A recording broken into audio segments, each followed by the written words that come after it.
দুইটি আমল বলে দেই যার ফলাফল আমি নিজেই পেয়েছি। হ্যাঁ ভাই, ঠিকই শুনেছেন। আমি এই দুইটি আমল করে আল্লাহ তাআলার কাছে যা চেয়েছি আল্লাহ তাআলা আমাকে তাই দিয়েছেন। আশা রাখুন, ভরসা রাখুন, আপনিও পাবেন ইনশাআল্লাহ। এই দুইটি আমল আপনি করে দেখেন, এর ফলাফল আপনি নিজের চোখেই দেখতে পাবেন। এক, মানুষকে খাওয়াবেন, আপনার রিজিক বৃদ্ধি পাবে, আপনি উন্নতির দিকে ধাবিত হতে পারবেন।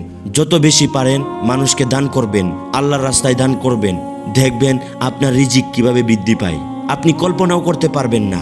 দুই, ফজরের নামাজের পর আয়াতুল কুরসি পাঠ করবেন, দুনো দিক দিয়ে সালাম ফিরানোর পর পরেই আয়াতুল কুরসি পড়বেন। 3 কুল 3 বার করে 9 বার পড়বেন। প্রথমবার পড়ার সময় ডান কাঁধে ফু দিবেন, দ্বিতীয়বার পড়ার সময় বুকের মধ্যে ফু দিবেন, তৃতীয়বার পড়ার সময় বাঁ কাঁধে ফু দিবেন।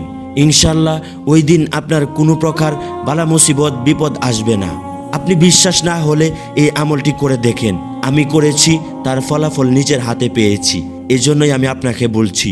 আল্লাহর উপর বিশ্বাস রাখেন, ইয়াকিন রাখেন, আস্থা রাখেন, রেখে এই দুইটি আমল করেন, তার ফলাফল আপনি নিজের চোখে দেখতে পাবেন ইনশাআল্লাহ।